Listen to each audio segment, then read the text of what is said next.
มันห้าซีวิญญาได้เฮาคัดแต่เฮาก็ต้องนั่นแหละ เขาต้องหาแนวรักษานำได้พี่น้องเพราะว่าน้องเพิ่นมัน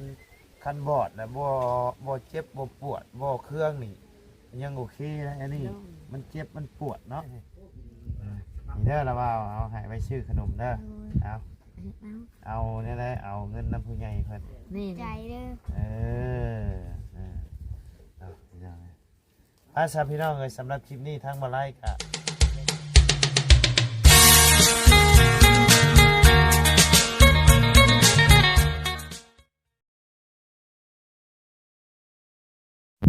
เอาสบายดีเด้อ สบายดี เนาะมาพี่น้องเลยจะมาพูดคุยกับน้องเพิ่นก่อนเนาะเป็นจังไดมาจังไดคือบ่เคยเห็นพี่น้องเลยเมื่อกี้นี่ได้ถามน้องเพิ่นอยู่หน่อยนึงพี่น้องเลยเก็บกันอันนี้เป็นลานใช่ป่ะแม่ โดยลูกของน้องชาย สบายดีเด้อพี่น้องเด้อไปเฮ็ดไปเด่นกันได้คือจังมาเล็กแทงตา คง หืม คง ยังไง เห็ดแน่ในเห็ดแน่ในขงนะลูก อ๋อ ใส่ขี้ดิน เบ็ดต้องเคยขี้ดินนะมันดีดขึ้นมา มันละดิบขึ้นมาแล้วตั้มชักเลย มันเป็นเล็กยังไงนะ เล็กดีจ้อง โอ้เล็กกระจ้องฮะนี่บอก โดย แบบมันขางนี่มันเบ่งขึ้นเนาะ เบ่งคือแล้วให้ตามันก็เป็นตาชนเดี๋ยวนี้ตะกี้ทำมันก็ไปเป็นตาจำเม็ดน้อยๆตะกี้แม่ว่าสงสัยว่าคันอยู่หึงไปสิออกแม่เบิ่งเนาะตะกี้มันไม่ได้เป็น เคยไปตรวจไปอย่างเมืองอยู่บ่ บ่ ไปหาหมอหาอย่างอยู่บ่ บ่ จะว่าให้เพิ่นขู่เพิ่นอย่างจะว่าชีวิตสิขู่ บ้านไหนแล้วมันเป็น ตอนนั้นมันยังบ่ได้ใหญ่ปานนี้บ่ได้เบ่งขึ้นปานนี้ เอ บ่ ออันนี้มันล้มได้นี่แหละมันเจ็บแล้วนี่ เจ็บตอนนี้เจ็บบ่ครับเจ็บบ่ คัดตับเอาเลยมันก็ละเงงนางเธอกระถึกเดชนี่ก็ตามตาคุผึก มันต้องมีแว่นใช่พี่น้องตัดแว่นสายตาใช่เนาะยังบ่เคยพาพ่อแม่บ่เคยพาไปหาหมอบ่เบ้าแล้วพระทูบ FC เพิ่นก็บ่ได้ เล่า ยิน พี่ไม่รู้ว่า ผู้ใหญ่เพิ่นก็บ่ได้ยินน่ะจะบ่เว้าจะเก่งหัวเพิ่น เล่า ก็ ดั บ่ได้ ง ยินนะว่า ๆให้พวกเอฟซี คันว่าบ่เคยก็จะก็บอกว่าบ่เคยเด้อ บ่เคยวันนี้คนบ่เคยไปห้องหมอ เจ้า ก็ว่าได้นี่ได้รู้ไอ้ เพิ่นบ่ฮู้เด้เออ บ่เคย บ่ทำโรงเรียนก็บ่ได้ไปบ่ได้ไปจักเทื่อ ไปแล้วออกลูก ไปแล้วอ้อ โดยไปแล้วออกบัด เป็นมาได้จักปีแล้วเล็กแทงตา หากระชองปี สิ2ปีนี่ โดย เดี๋ยวพี่น้อง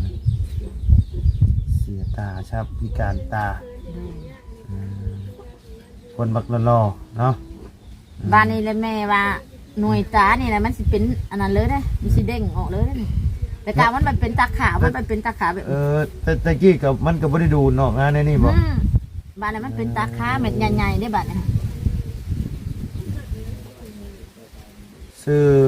ทานวด เท้านวด โดย เท้านวดอายุ12ปีบ่ฮอดบ่ บ่ฮอดนะแม่ว่าคือบ่ฮอด ประมาณ10บ่ สิมองชิปหรือว่า 10 11เนี่ยเนาะ โดย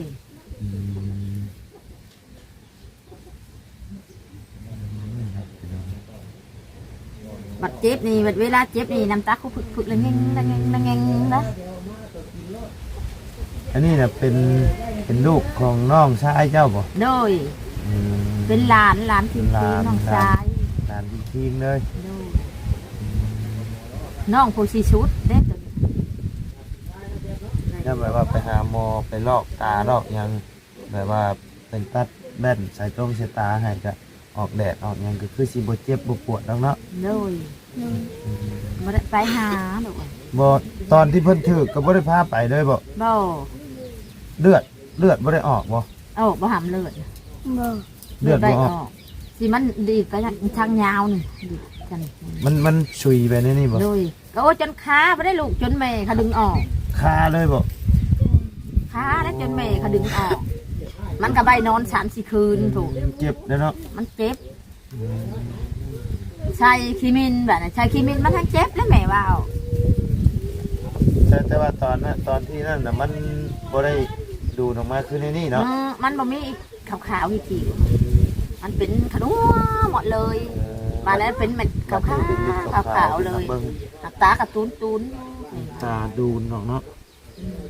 หึงไปนี่สงสัยจีออกหน่วยตานี่จ้ะ คันปิดข้างนี่นี่แม่นบ่เจ้าบ่เห็นได้บ่บ่เห็นเลย บ่เห็นนี่คัดแล้วนี่ คัด ชูชี้ คัดบ่ ชูชี้มันคัดต้องมัน เจ้าอย่าไปต้องเรื่อยเด้อ ต้องแล้วอันนี้มันคัดโอ้ยมัน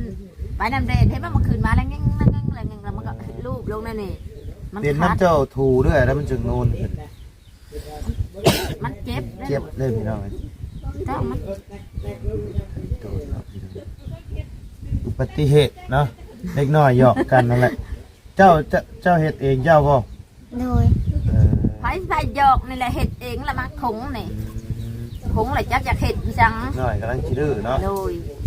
ว่าสิเอาไปเฮ็ดหน้าบ่เฮ็ดหน้ายิงปลาบ่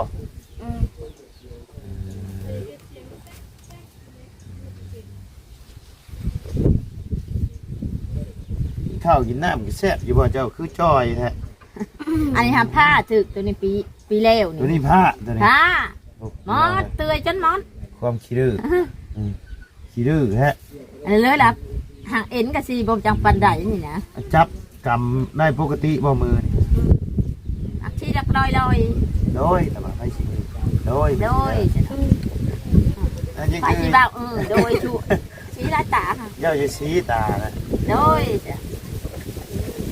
หนาวบ่เสื้อแขนยาวบ่มีใส่บ่เสื้อแขนยาว โดย บ่มีตัวเดียวนี่บ่ขาดชับนี่พี่น้องเลยตัวเดียวมันขาดชับอย่างเด้อนี่เนาะ โอ้ยพี่น้องเลย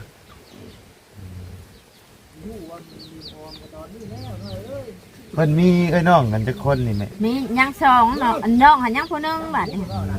เพิ่นนี่เป็นลูกกบบ่ โดย กบเนาะตายงูไว้ยังคายอยู่ขาดมันอยู่เนาะ โดย บ่คันเจ้าบ่สีด้วยมันก็สิยกลง โอ้หยุกบ่ได้แล้วลูกมันคัดมันคัดปั๊บเลยทำไม่ช่างอ่ะนะ จังว่ามีอันยังมีเศษเล็กเศษอยู่จังเนาะ ว่าบ่ได้แล้วเก็บมันเนาะ เก็บ มัน ได้ เก็บมาห้องเล็กอันเอานะฮะเก็บเอาในที่ดินธนามันคือเอาที่เมียงเก็บมันคงบาทในคงแล้วมันตีเสตาแบบ ความขี้ดื้อนั่นแหละพี่น้องความขี้ดื้ออะไรโยเนาะ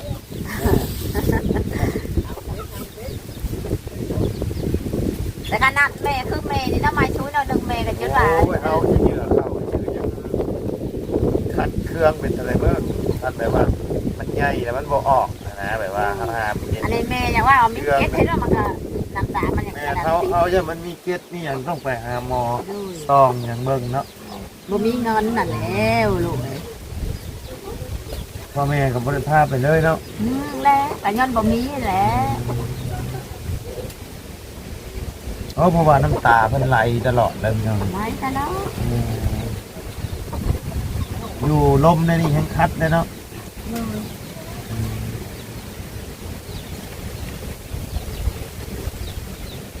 ใส่ห้องน้ำห้องเรียนจ้ะ บ่มูมันเจ็บตาแล้วก็เลยออก โม่ว่าใส่ว่าโม่เดี๋ยวโม่เคยว่าใส่อยู่ป่ะ โดย โม่เนี่ยเดี๋ยวโม่ว่าในไร ว่าคนตาบอดจะชื่อสิ เจ้าอดได้บ่แบบว่ามันคันเนี่ยอดบ่สีนี่ได้บ่ บ่ได้ บ่ได้ อดบ่ได้ มันคันเลยมันเจ็บ มันคัน มันคัน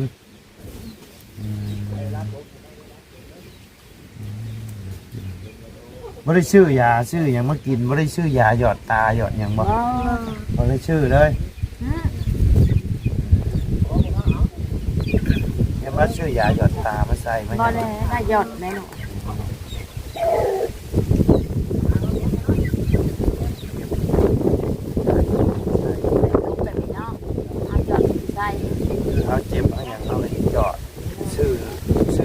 ล่างตามานำก็ได้มันเป็นกระปุกอยู่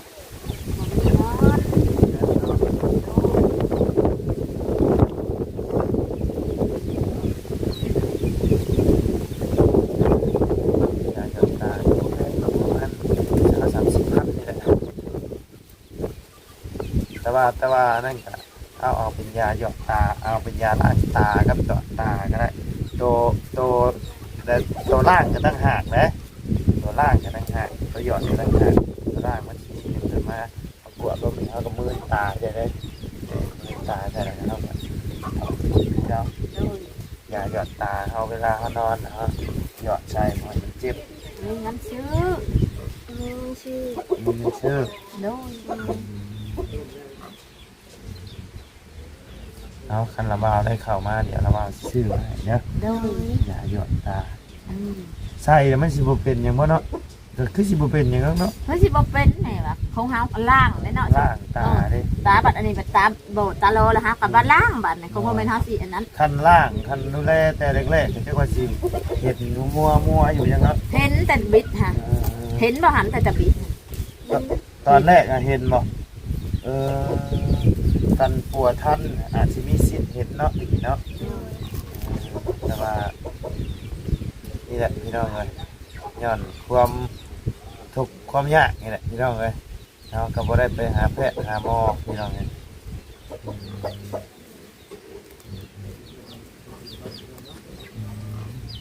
จนได้สิหาเดือนบ่ได้ยังไงเช้ามา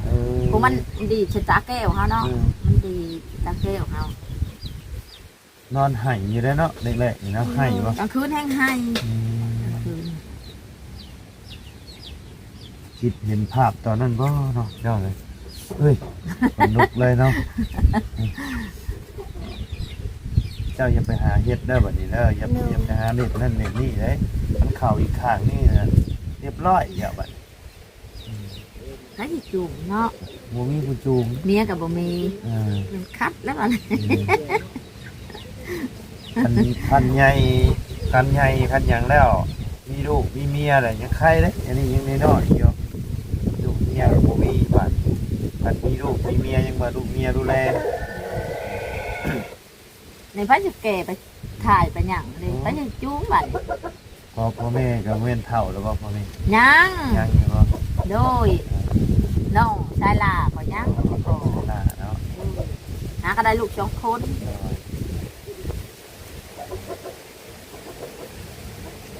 การตา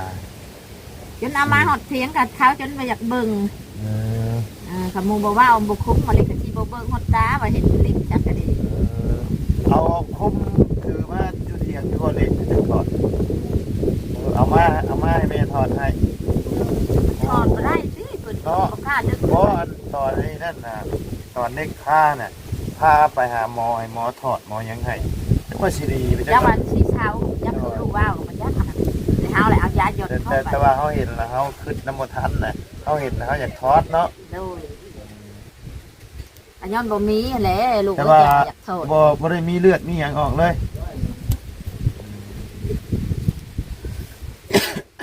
แก้ว หากว่าแม่เขาก็ยังใครนี่ยังกล้าคันแบบแม่นี่บ่หานเลยได้แบบมั เอา น ที่เดินพาไปหาหมอเพิ่นเอา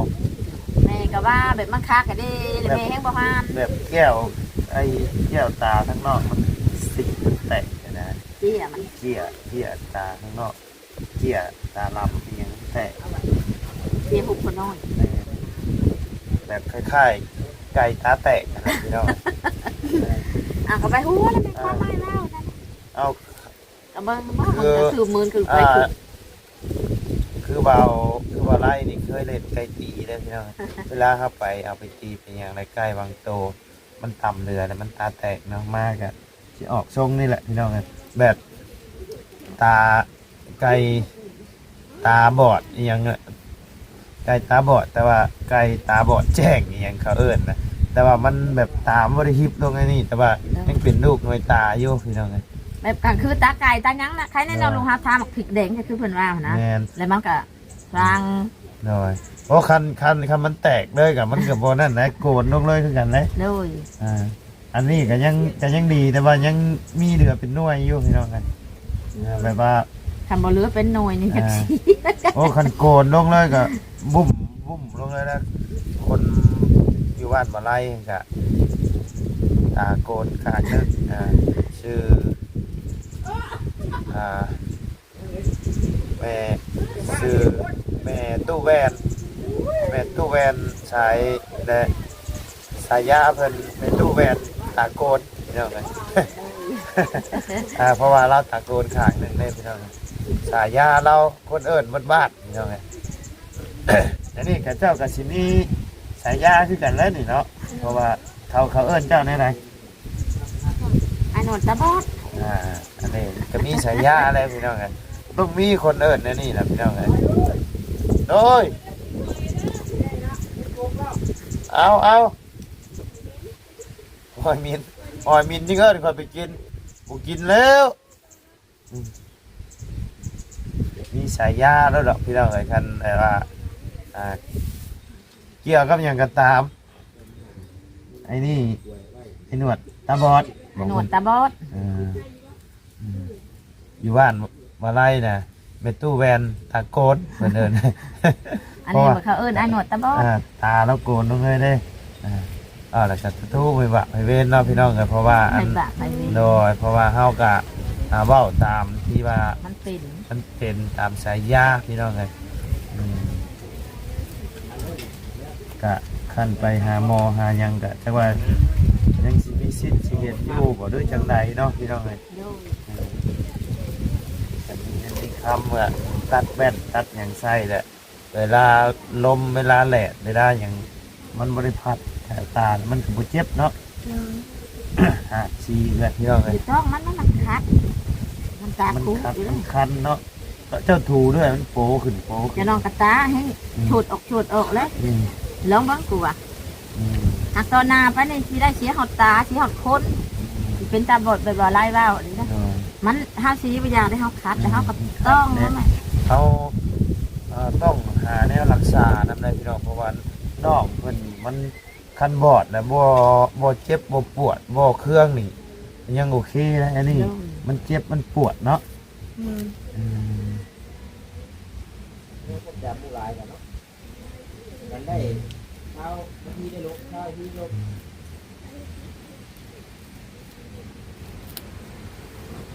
น้องเพิ่นผู้นึงเนี่ยเป็นผู้ชายคือผู้ชายคือกันมีแต่ผู้ชายลูกแม่มีหมดนี้ทุกคน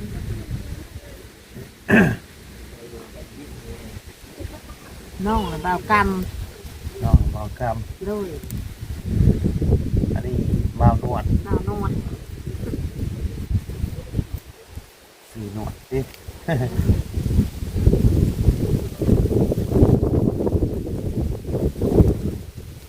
อะไรก็สู้ๆเนาะจะคันมีเงินมีคำก็ลองไปรักษาเบิ่งหามันเศร้าเนาะเนี่ยนำเงินนี่แหละพี่น้องเฮ้ยจะยังไม่ได้ไปกับคันไปแรกๆก็จะว่าสิเศร้าอยู่ไปยักแล้วคันนั้นก็เอาซื้อยามารักษาไว้ให้หมอเพิ่นตรวจเพิ่นยังเบิ่งแล้วมันเกี่ยวกับหยังก็อาจสิเศร้าก็ได้อาจสิบ่เห็นห้องแต่ว่าก็สิเศร้าเจ็บเศร้าคัดนี่แหละพี่น้องที่ยันละเศร้าคัดก็มีแม่นอันนี้มันเอาอยู่เลยมันเอาน้ำตาค่ะมันบ่ได้เครื่องฮอดข้างนี่บ่เครื่องในข้างเดียว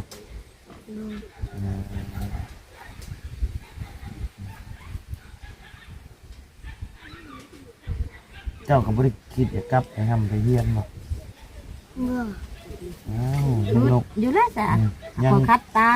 ยังหนุ่มยังน้อยเฮียนนะเจ้าเป็นในนี่เจ้าแห่งเจ้าเป็นในนี่เจ้าต้องหาความรู้ไว้เจ้าไปเฮ็ดเบี้ยงานแบบว่าเฮ็ดเบี้ยหม่องที่ว่าเป็นลูกจ้างเพิ่นกะส่วนหลายเพิ่นกะบ่อยากรับและพี่น้องแบบว่าคนพิการและเฮาไปใช้แรงงานแบบว่าคนพิการนี่เพิ่นก็ยันบาปยันหยังอะไรพี่น้องเอ้ยถึงสิเห็นอยู่แต่เห็นก็เห็นเบื้องเดียวนี่ก็บ่ปานใดแล้วนะกับคือหาหมู่หั่นนะดูแต่เฮาปิดตาข้างเดียวก็ยังมัวเนาะหาสิโคมหาไปหั่นแล้วหาหั่น อะไรเธอกับแม่ค่ะมันอันนั้นร้ายกับแม่เห็ดในเบื้องเดียว โดย บ่ได้แม่ก็ว่าบ่ได้ โดย ขอกราบทักทายสบายดีกับพ่อแม่พี่น้องเอฟซีอันเบิร์ดผู้ที่โตเห็นอยู่นั่งอยู่เรื่อยๆโต๊ะมันแค่แล้วก็เรื่องสักอย่างเอฟซีผู้นางเบิ่งนางชมเนาะอยู่ทางฝั่งลาวฝั่งไทยทางประเทศนะ น้อยความขี้ลือพี่น้องเลย ต้มหอยจุ๊บหรือว่าต้มหอย เบาไล่ตะกี้ก็คือกันได้พี่น้องเลยอันอยู่ใน เพราะว่า ตุ่มมันในวิทยุอันนี้ไหมเพิ่นว่าบิดแล้วไปเผาแล้วมันสิแตก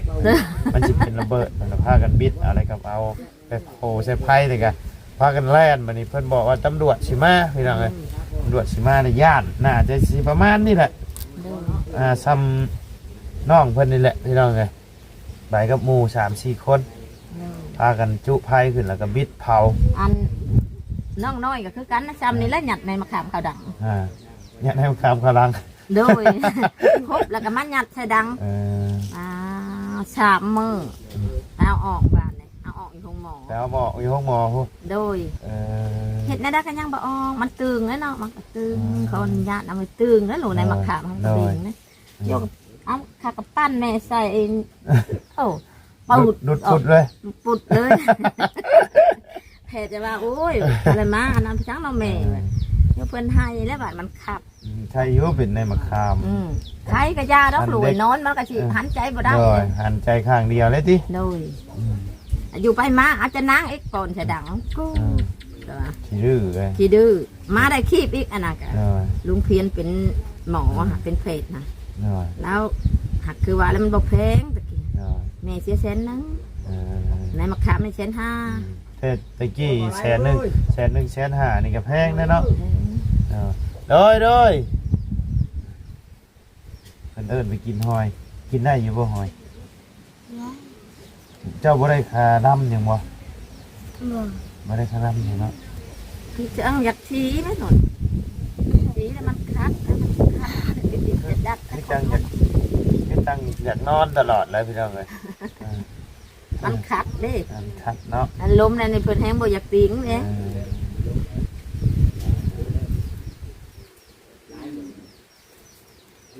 ในสายมันเกิดนะพี่น้องเลยเอายังคืนมาได้มีแต่สู่ต่อไปนี่แหละวิธีดูแลรักษาเอาชื่อพยายามซื้อยาหยอดตามาหยอดตลอดมันจึงบ่เจ็บบ่ปวด บ่มีเงิน สีแบบ ต้องมัน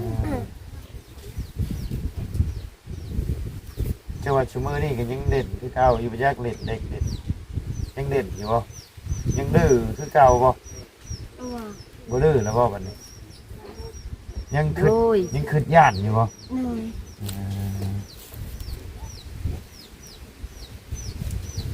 มาไล่กันตับเขาคิ้วตาเลือดย่อยแฉะพี่น้อง หายในลูกยังขึ้นอยู่ถึงหมอนี่ที่ เข้าอีกแล้วนี่คิดว่าตาแตกเลือดย่อยจะฉะลงไข่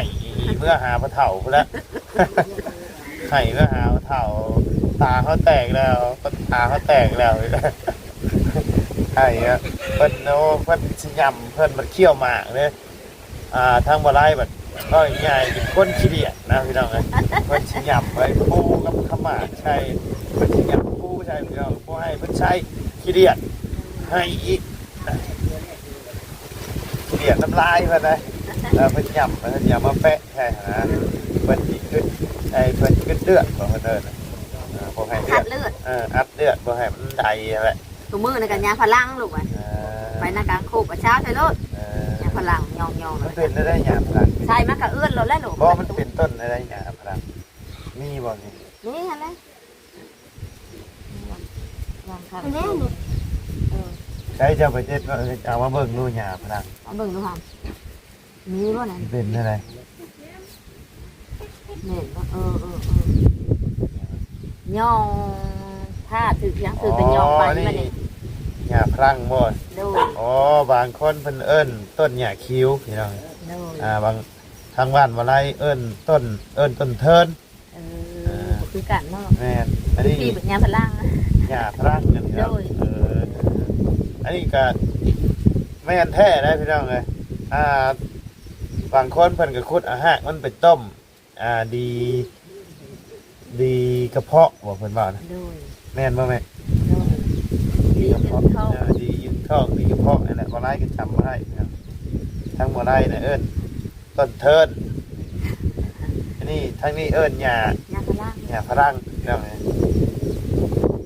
ในการโคกค่ะผ้าตึกเลี้ยงชักกันเนี่ยใส่โลดเลย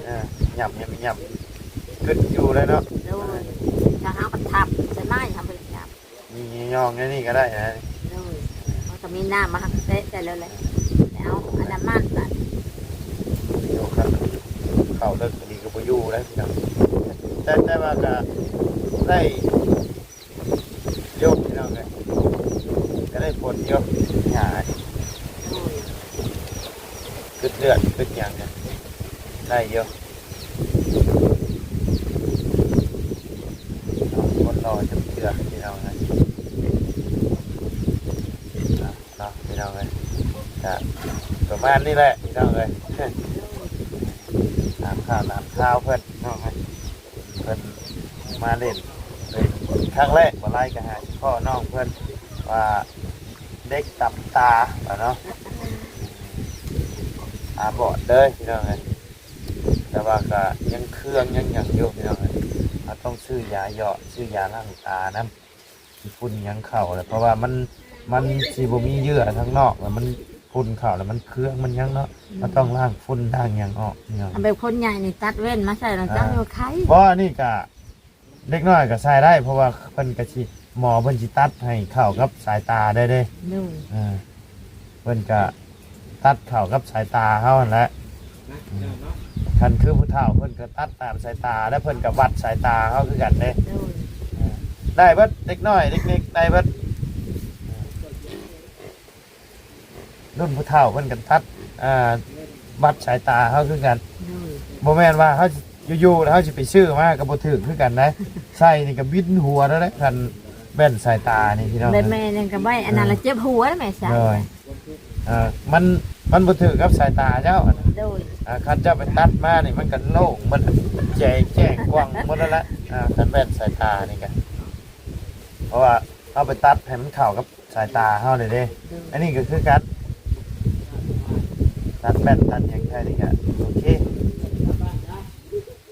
โอ้โหว่าตัดแว่นอยู่พี่มันแพงหรือบอกพี่น้องกันมาได้กันหมดเลยเนาะเพราะเห็นแต่ทั้งพ่อมาไล่บอกเป็นไปตัดแว่นสายตานะพี่น้องโอ้โหว่าราคาเท่าไหร่แต่น่าจะอยู่ในหลักพันเท่าไหร่พี่น้องตัดแว่นสายตาก็แล้วแต่เขาเลือกเอาเกรดดีหรือบ่ดีอะไรพี่น้องมันก็มีตัวดีบ่ดีคือกันแต่ว่าคันเขาได้ตัดอะไรก็เยอะเนาะก็อยากได้ตัวดีแล้วพี่น้อง โดย โดย ใช่บ่แม่น ใช่ ใช่เนาะมันจังบ่ปวดบ่เครื่อง โดย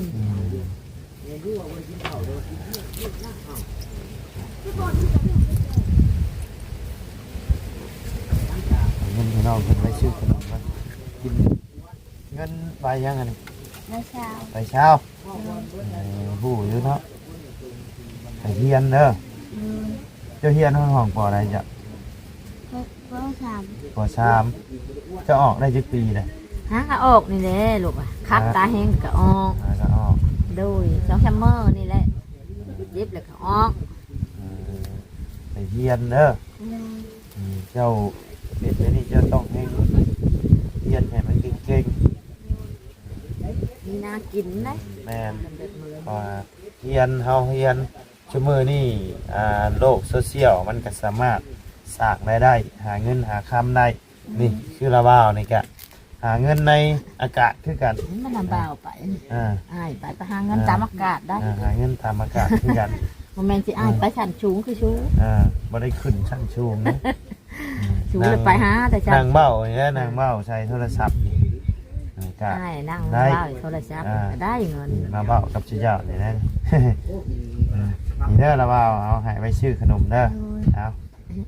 เอาเนี่ยแหละเอาเงินน้ำผู้ใหญ่เพิ่น นี่ ใจเด้อ เอาพี่น้องภาษาพี่น้องเลยสำหรับคลิปนี้ทั้งมาไล่กะ จะได้ขอจบคลิปอีกคลิปลงไว้เพียงสำนี้ก่อนพี่น้องเลยขอบบุญขอบคุณพ่อแม่พี่น้องใน FC เบิร์ดทุกคู่ทุกคนเนาะที่เข้ามาติดตามนะครับชมทั้งสองบ่ไล่เนาะสำหรับคลิปนี้ลำลาเด้อพี่น้องเด้อสบายดีเด้อน้ำปะพี่น้องเลยโดย